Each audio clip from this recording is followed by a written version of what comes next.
Вы смотрите итоговый выпуск новостей о самых заметных событиях четверга, 17 декабря. Вы узнаете из материалов наших корреспондентов. В студии Сергей Михедов. Здравствуйте. Коротко о главных темах.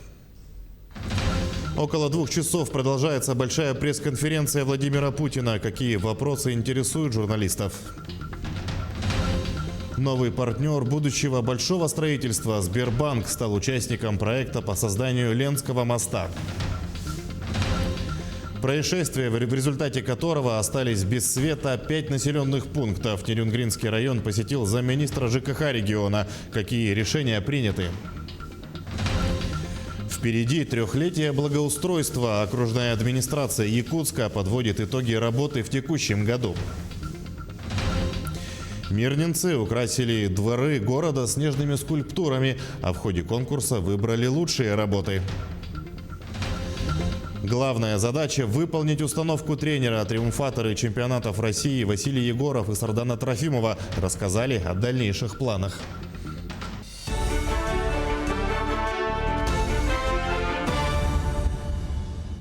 Сбербанк стал участником проекта по созданию Ленского моста. Об этом сообщает компания ВИЗ. Банк открывает кредитную линию на 10 лет с лимитом до 25 миллиардов рублей. Церемония подписания кредитного соглашения прошла при участии главы республики Айсена Николаева, председателя правления Сбербанка Германа Грефа, гендиректора госкорпорации Ростех Сергея Чемизова и председателя совета директоров группы ВИЗ Игоря Снегурова. Напомним, мост будет построен близ села Старая Табага на левом берегу Лены и села Хаптагай на правом берегу. Он станет ключевым элементом северного широтного пояса на востоке России и соединит 3 федеральные автомобильные дороги. На самом деле мы знаем хорошо компанию, они большие работяги.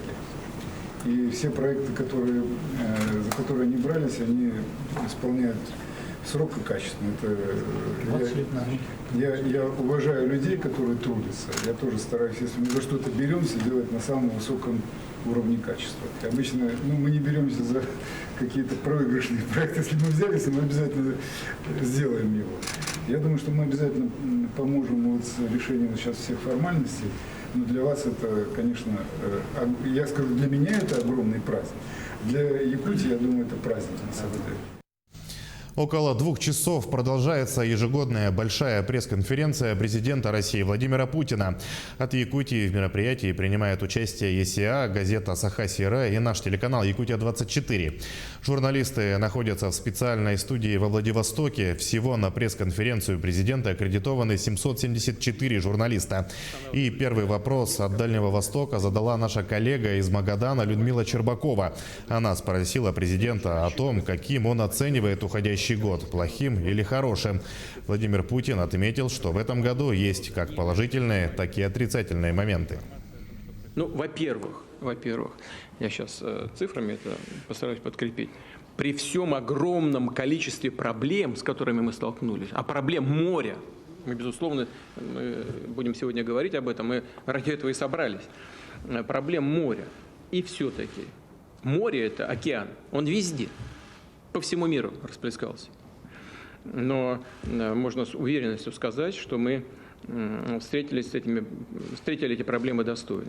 И отчасти даже, может быть, лучше, чем в других странах мира, которые по праву гордятся и устойчивостью своей экономики, и развитием своих социальных служб и систем здравоохранения. Ну, смотрите, значит, я воспользуюсь здесь подсказками, я не хочу утыкаться в цифры, потому что это всегда скучно, тоску наводит. Тем не менее, что у нас получилось? У нас на данный момент времени падение производства, падение ВВП 3,6%. Ну, на данный момент. Это меньше, чем практически во всех ведущих странах Европы, Евросоюза. Меньше, чем в Соединенных Штатах Америки. В некоторых странах Евросоюза падение ВВП где-то под 9%, как в Великобритании, по-моему, на сегодняшний день. Также Владимир Путин обещал разобраться с судьбой выделенных регионам на борьбу с COVID-19 средств. «Обязательно будем с этим разбираться», сказал он, отвечая на просьбу волонтера колл-центра обратить внимание на регионы, в которых люди продолжают лечиться от коронавируса за свои деньги, а ряд медиков так и не получили выплаты. Кроме того, президент озвучил суммы, выделенные на бесплатные лекарства от коронавируса для регионов, и пояснил, как их получить. Мы действительно 10 миллиардов дали в регионы на то, чтобы оперативно реагировать на те вопросы, которые еще не решены и которые связаны с закупкой СИЗОВ, там, с средств индивидуальной защиты, подготовкой лечебных заведений, учреждений для борьбы с ковидом. И 5 миллиардов, даже чуть больше, выделили на то, чтобы бесплатно давать лекарственные препараты людям, которые лечатся на дому. Порядок получения лекарств должен быть такой. Это обращение в поликлинику. В поликлинике должен быть подтвержден диагноз соответствующий и выданы необходимые лекарственные препараты. Кроме того, президент сообщил, что его задела проблема с ценами на продукты в России. По его словам, правительству нужно было раньше реагировать на рост цен, когда повлиять на них можно было методами рынка. Доходов. За последние 6 лет у нас рекордный урожай. И в этом году он будет 131 миллион тонн, а может быть даже и 134, там побольше, может быть, будет. Может быть, до этого дойдет. А хлеб растет в цене. Макароны в цене растут. Это что такое? Это с какой стати? Это первое. Второе, сахар. Мне когда-то говорили, надо прикрутить, значит, нам тростниковый сахар. Надо поддержать своих производителей. Мы разными способами это сделали. Но не для того, чтобы создавать дефицит на внутреннем рынке. Ведь министр мне что сказал? Для внутреннего потребления достаточно. И в то же время, как это достаточно, если на 75% рост цен произошел? Или по подсолнечному маслу на 17%. Что, у нас семечки нет? Достаточно тоже. Вот это, а почему происходит? Потому что на мировых рынках выросла цена, значит, и на внешний рынок пошло больше значительно, и начали внутренние цены подтаскивать к общемировым, что совершенно недопустимо. И именно поэтому у нас такой разговор такой и жесткий и был. Правительство отреагировало. Глава региона Айсен Николаев прокомментировал пресс-конференцию Владимира Путина в прямом эфире РБК.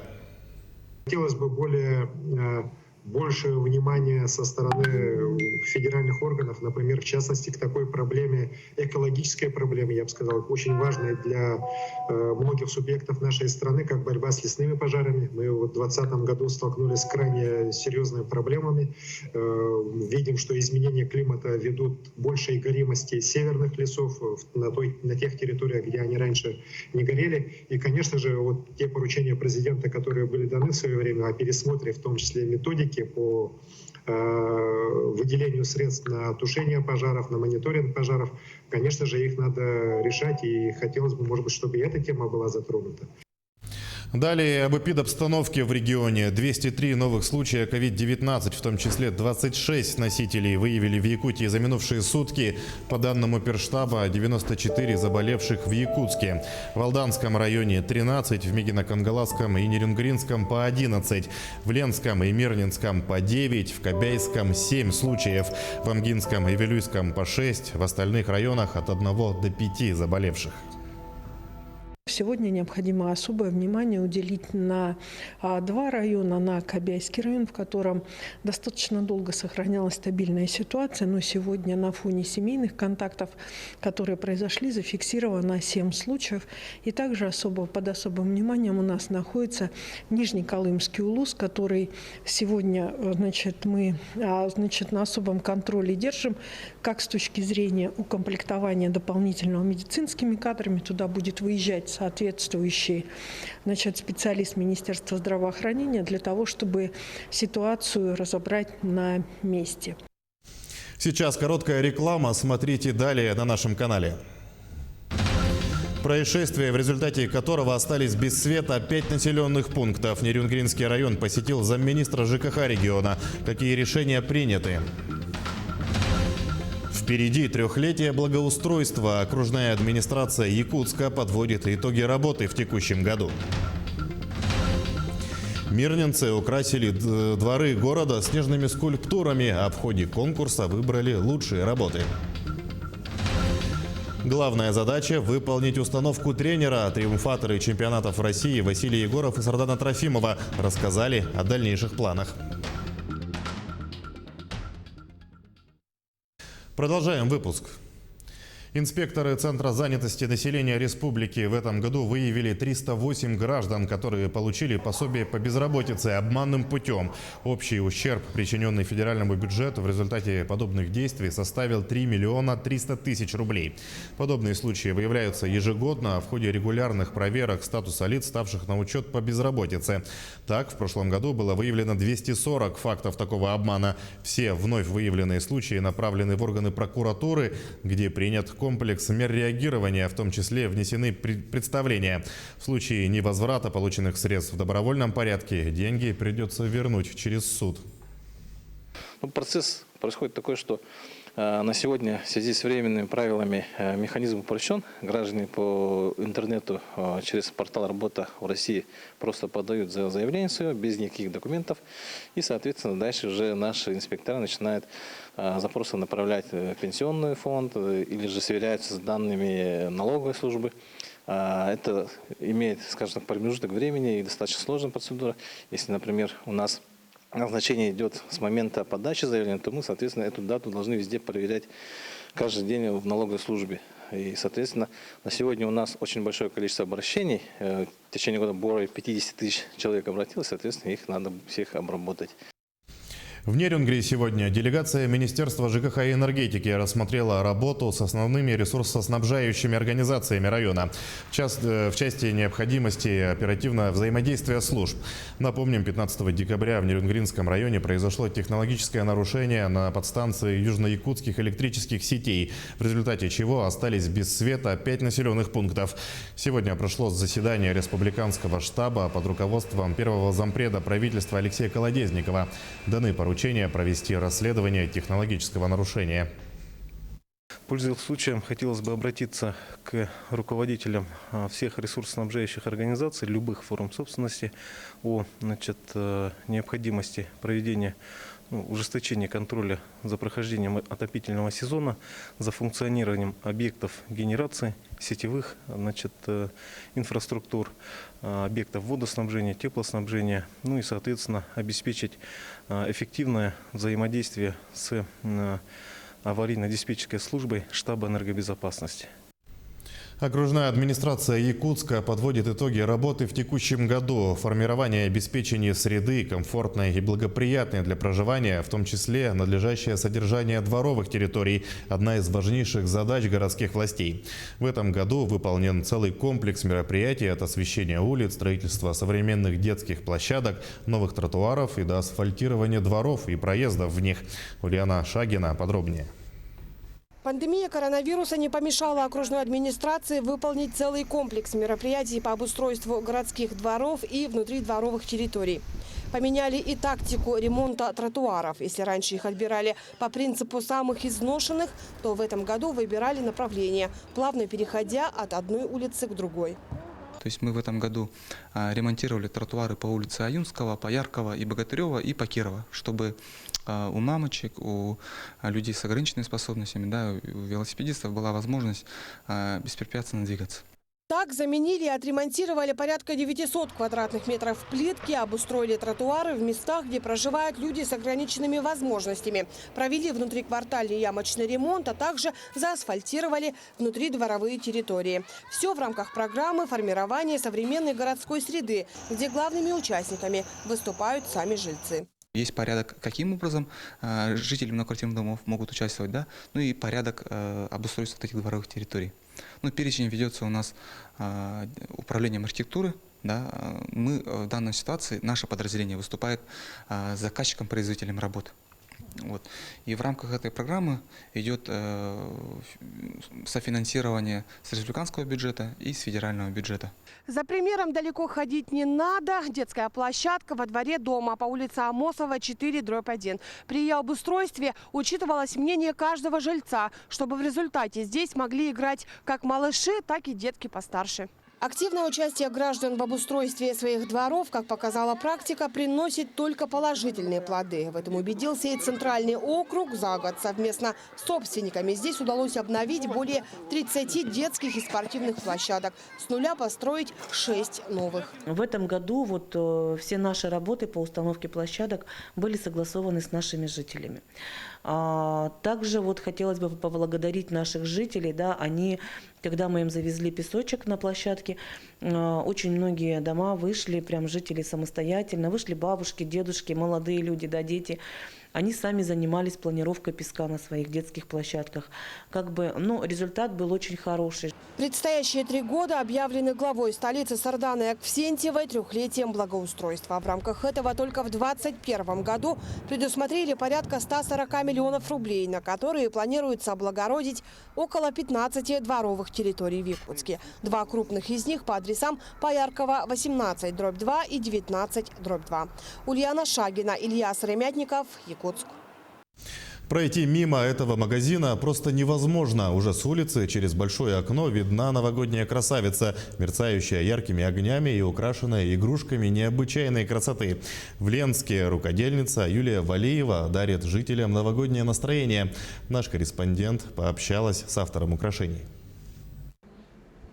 Необычайной красоты яркие праздничные ели, украшенные шарами ручной работы, сувениры, новогодние венки, украшения на праздничный стол – все это творение рук владелицы магазина цветов Юлии Валиевой.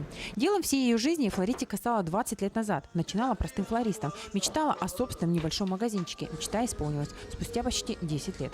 Сегодня Юлия дарит ленчанам красоту и праздничное настроение.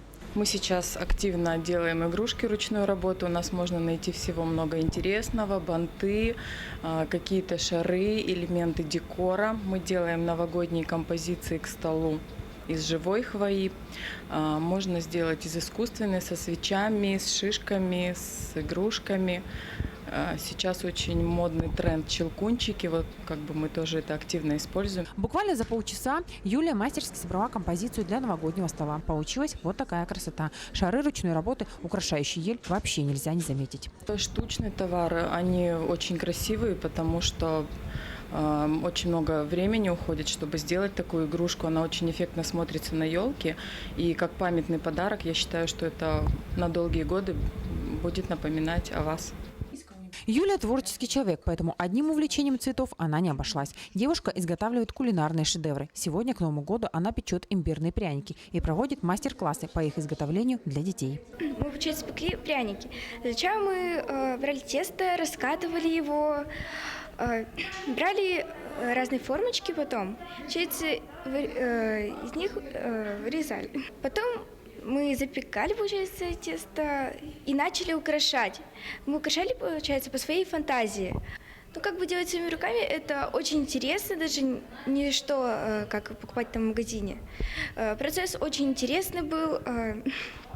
Мне очень понравилось. Мы когда уже отвезли это все дело домой, мне так понравилось, было все очень вкусно.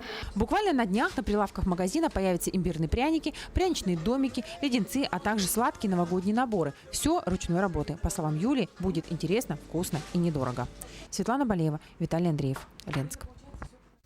Главная задача – выполнить установку тренера. Сегодня на пресс-конференции 4-кратный чемпион России по боксу Василий Егоров поделился впечатлениями от чемпионата России. Свою победу он посвятил памяти родного тренера Артура Пахомова. Сказал, что помнит все его наставления, и эта победа даст старт дальнейшим успехам. Далее Василия ждут сборы и международные старты, по итогам которых станет известно, кто поедет на олимпийскую квалификацию в Париж. Еще один триумфатор чемпионата России по марафону Сардана Трофимова в конце года выезжает на сборы в Кисловодск и Киргизию.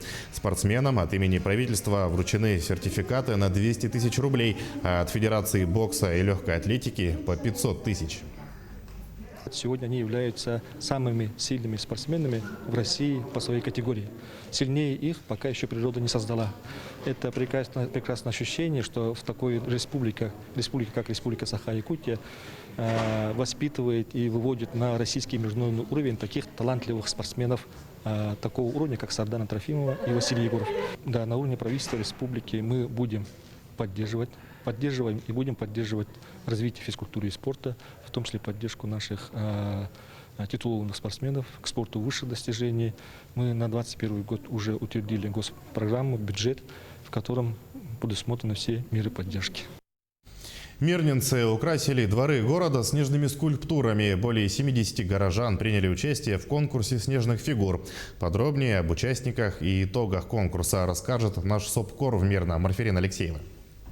Конкурс снежных фигур под названием «Но с морковкой» не проводили уже много лет. Но теплый ноябрь и режим пандемии возобновили добрую традицию. Масштабы онлайн-конкурса поразили организаторов. Участие приняли не только мирнинцы. Фото снежных скульптур в социальные сети вылаживали жители поселков Алмазного, Чернышевского и Удачного. Масштабы доходили до масштабов наших фигур на площади, я даже могу сказать. 2-3 метра – это очень впечатляет.